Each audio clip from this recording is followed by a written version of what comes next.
Filming, and so please try to overlook us running around and messing with the camera and so on. We're meeting in this size, these numbers, for the first time in 13 months. And the last time we were together was the Ides of March of last year. So it has in fact been a long and difficult time. We may find that things get a bit better.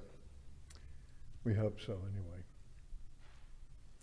But as we come together this morning, we have to notice that we're in the midst of great change.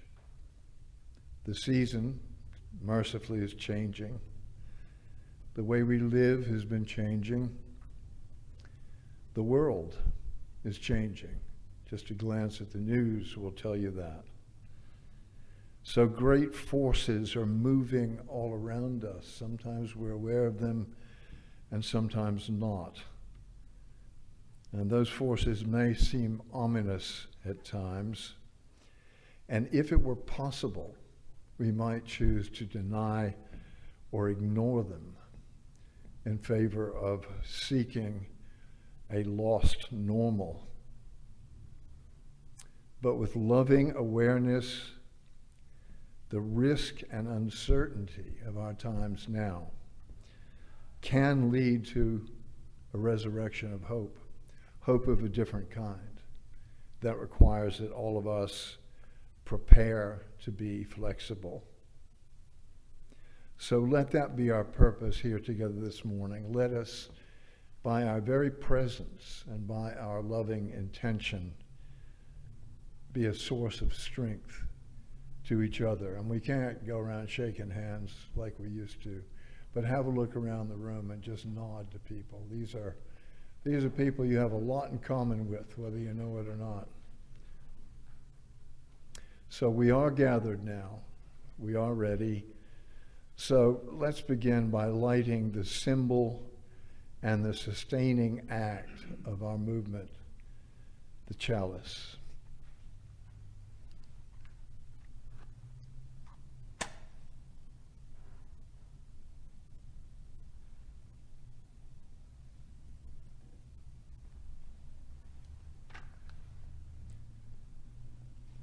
This lamp guides our footsteps when they falter. This lamp shines in our windows as a beacon for others. This lamp warms the heart of our worship This lamp has shone always, but now is ours to tend. Law, will you play us some pretty music?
Nearer, my God, to thee, nearer to thee, e'en though it be a cross that raiseth me, still all my song shall be nearer, my God, to thee, nearer, my God, to thee, nearer to thee. Though like the wanderer, the sun gone down,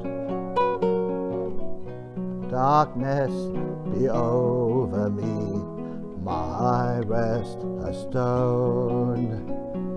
Yet in my dreams I'd be nearer, my God, to thee, nearer, my God, to thee, nearer to thee. There let the way appear, steps unto heaven, all that thou sendest me in thy mercy given. Angels to beckon me nearer, my God, to thee, nearer, my God, to thee, nearer to thee.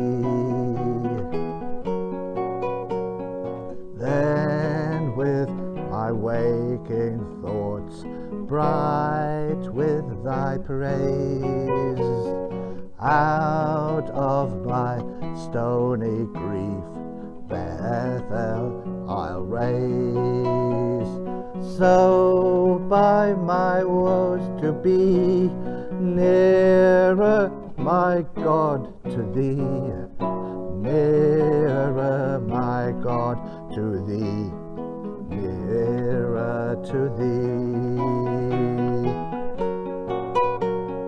Or if on joyful wing cleaving the sky, sun, moon, stars forgot, upwards I'd fly.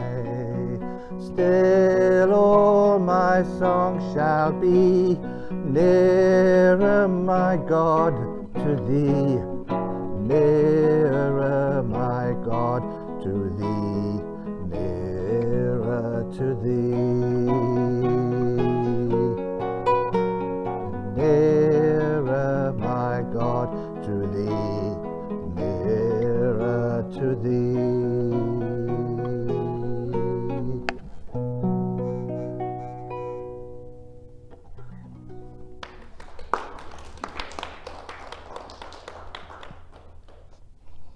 Tell us a story. We could tell the story of the disappearing equipment, couldn't we? He joked.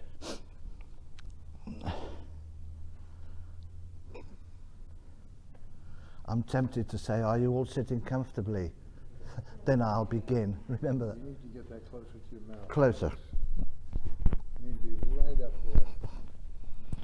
The whole face or else hold it. How's that, do you think? Do you think that's better? Can you tell? It's down here, not by your face. I'm going to pick it out and put it by my face. Hold your breath. Will it open wide enough if the collar's thicker there? Don't breathe on me.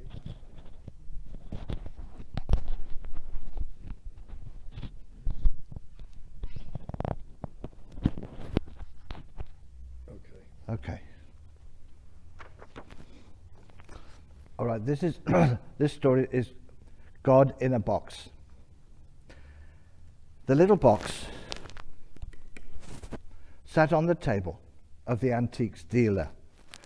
3 men looked at it. The first said, "This box has an unusual history. It's been passed down for ages within a certain family, the last member of which has now died.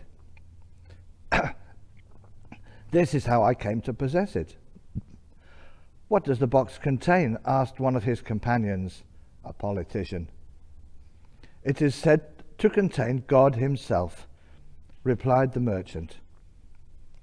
As he saw the looks of astonishment on the faces of his companions, he explained, "The box had been the property of a certain demon, a friend of Lucifer. The demon used to get into debates with God soon after the creation of the world. When God remarked that there was no place he couldn't go, the demon dared him to go into this box. Then he closed the lid, and God has been there ever since, helpless to manage the affairs of the world. Which is why so many things seem to be going wrong." "What do you intend to do with it?" asked one of his companions, a priest. "I don't know," said the merchant. "I have invited you here to help me decide. You two represent the state and the church. I represent the market. Between us, we should be able to decide." The politician looked nervous. In my necessary dealings with the business of the state, I have had to make certain decisions that God might feel were not right. He might even feel they were sinful, because he has been absent for so long. I think the box should remain unopened." The priest looked downright frightened. "My faith has not always been strong. I'm afraid that I might discover that God is not as I have thought. I prefer him to be locked away in a box, so that I can continue in my career without fear of contradiction." The merchant said, "One of you fears punishment, the other fears a revelation that will ruin his life. I too prefer the box unopened.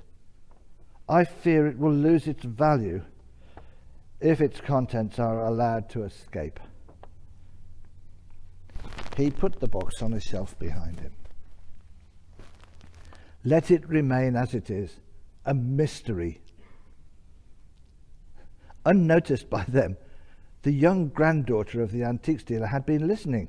Before they could stop her, she reached across and opened the box.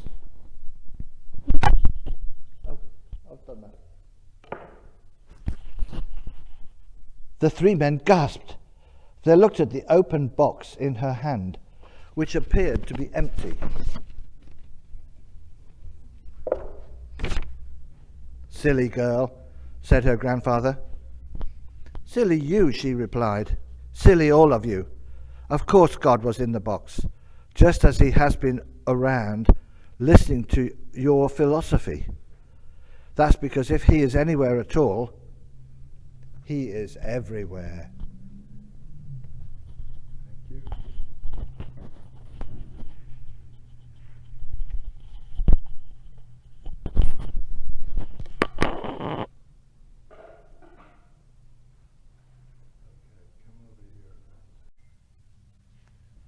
This morning, before I came in, I was watching televangelists. Anybody ever do that besides me? I love it. I'm trying to pick up technique, but a guy came on and it literally just scared the hell out of me. And it didn't scare me because he was promising I was going to go to hell and have hellfire and damnation. It scared me because it made me think that, well, maybe that's what people think we do. People don't really understand Unitarianism very well.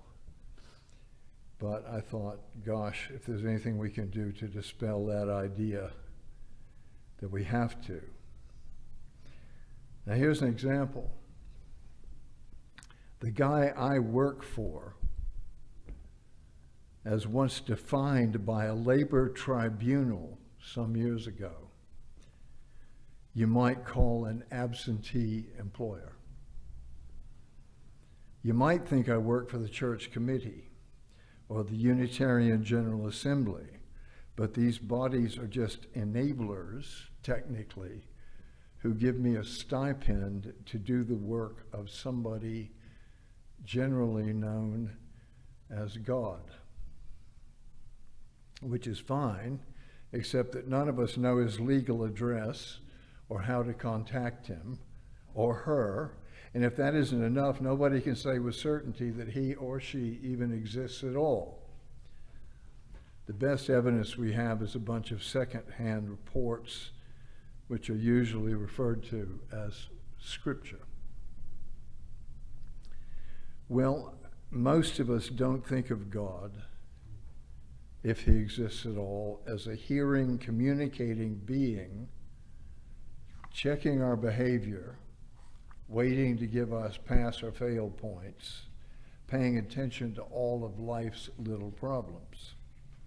Even to talk about God, even to refer to him as he, is to court trouble in some of our churches. But sometimes something happens to us, yes, even us, that makes us involuntarily call on him. A sudden phone call maybe in the middle of the night that makes us say, oh God, I hope that's not such and such. In the moment of, say, an automobile accident, something like a crude prayer might escape from our lips, no matter how barren our theology. In fact, if we ever do think about God as an actual being, it's likely to be in moments like that. There does seem to be an instinct, and even the most sophisticated of us, to appeal to a higher power for help. If that never happens to you, you're rare. If it does, don't think yourself foolish. It's just the way we seem to be wired. The other times we think about God is mostly in the negative. From our adolescence, we've heard and said things like this. Okay, if there's a God, why does he allow things like AIDS, Alzheimer's, stillbirth? Where was God during the Holocaust? On 9/11? For the thousands now dead of COVID-19? And where is he now for the refugees, for the homeless, and the victims of ethnic cleansing? Those are stark questions. There can be nobody among us who hasn't asked them or something very like that. The Orthodox Church has spent a lot of time being spin doctors for God and have devised lots of not so satisfying answers to those questions. The attempt to rationalize the reality of pain and evil with the existence of a loving God is called, drum roll, it's called theodicy. No, I did not say idiocy, though I might have. Anyway, there you have it. There it is, the elephant in the room, the problem that obsesses the mainstream church and keeps so many of us on the side of the unbelievers. And there are lots of responses to the question, where was God when? It's an understandable and universal question about what has been called the problem of pain. So how can it be put into theological perspective? What has been revealed by these responses is interesting enough, but it still smacks of an intellectual exercise, all those ways in which you can get God off the hook for various tragedies. Whereas the problem of evil itself, of pain and suffering and death, the rubbishing of your hopes, the expectation of loss, that's not an intellectual task. It's much more personal. It's much more critical. And it may be the ultimate test of any religious undertaking, and one not subject to theoretical gymnastics. What we're working with here is perhaps best expressed by that infamous T-shirt caption, and no, I'm not going to spare you the profanity. It says, shit happens. Maybe the why of suffering, maybe that's the wrong question. Even to ask it is to admit that we have a pattern that we'd like to impose on the universe.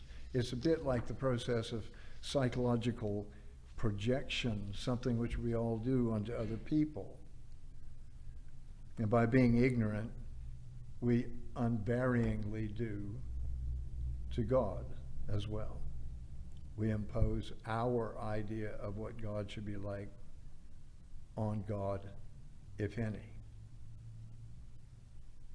But I'm left with an observation and an intuition that's got no rational explanation.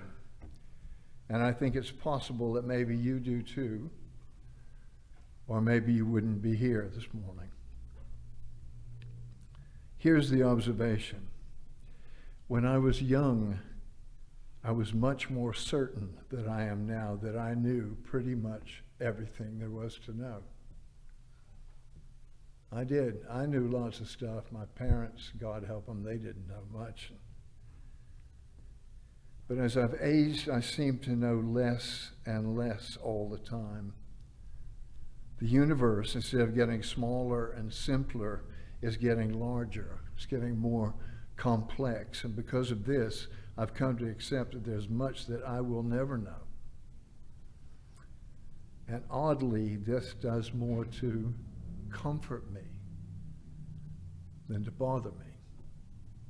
Because there's even more room now for the overlooked elephant in the room than there was when I was full of certainty.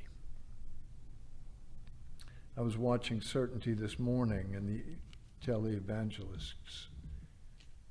I was looking at the look of happiness and contentment that came over people's faces sitting in these vast audiences of people who wish to believe, when the guy seemed to be offering them certainty. Was I jealous? No. But here we go again, talking about God in the abstract. Perhaps it feels more comfortable talking about him in the abstract. Perhaps if we actually came to sense that God was not an abstract idea, but a living presence. Maybe if we thought that, it would be just too much to handle. We would have to begin to behave as if he was not remote, was not an object of speculation, but a living, breathing presence and a force to be reckoned with, a force that, yes, is even in a box. The logic is inescapable. If God exists at all, and we who are here this morning, in one way or another, are living testimony to that hope, then he exists here and now. So we're stuck with a duality. Either God does not exist, it's a fantasy, a fiction, it's a way to make yourself feel better about all the intolerable things that happen, or God does, in whatever form, in which case we better learn to pay some serious attention to it. As real as you or me, perhaps even more real than you and me, and maybe you can see that that does change things a little bit. Doesn't that imply that the words we utter, the sweet sounds we try to make around here when we used to be allowed to sing hymns, the act of bowing our heads, it can become so ritualized as to seem meaningless, that all these things now have more substance. And if we stop for a moment and listen, really listen, isn't it just possible that we might hear the echoes of what was called a still, small voice? And might it not be that one morning, still rubbing sleep out of our eyes, tummy still rumbling from breakfast, worrying about tax bills and dental work, that the mist might clear for an instant, and we might be aware of that presence here among us? Some friends of mine, as a result of the service I did for Paris last week, sent me these words from the poet Christian Wyman. And here's what he had to say. I'm convinced that the same God that might call me to sing of God at one time might call me at another to sing of godlessness. Sometimes when I think of all this energy that's going on, all these different people trying to find some way of naming and sharing their belief, I think it may be the case that God calls some people to unbelief in order that faith can take a new form. You can scratch that on my tombstone if you like. To try to understand God, said the teacher Meher Baba, is like trying to see with your ears. He implies that with your ears you should instead listen. Listen to the voices of the sages and the mystics. Listen to the sounds of the unrolling cosmos. Listen to the words of your loved ones. Listen to your own heart. Trying to understand why pain and suffering exist, that's probably a fruitless project. Learning to deal with them, and when necessary, to accept them without complaint, is probably wiser. Well, that intuition gets right beyond theology. It's a hunch, nothing more, nothing less, that sustains the heart while baffling the mind. It tells me not to stop thinking, oh no, but to understand that there are paths too steep for the intellect to climb. Our theories and questions may be charming, but they may also lead to blind alleys and help foster that despair which cancels out the promptings of the heart. I can't account for this intuition, and if I were asked to defend it, I might find myself speechless. But it's as real to me as the card houses of the theologians are to them. It simply says, and to hear it, you have to listen very, very carefully. Shh, everything is all right. Nothing is broken.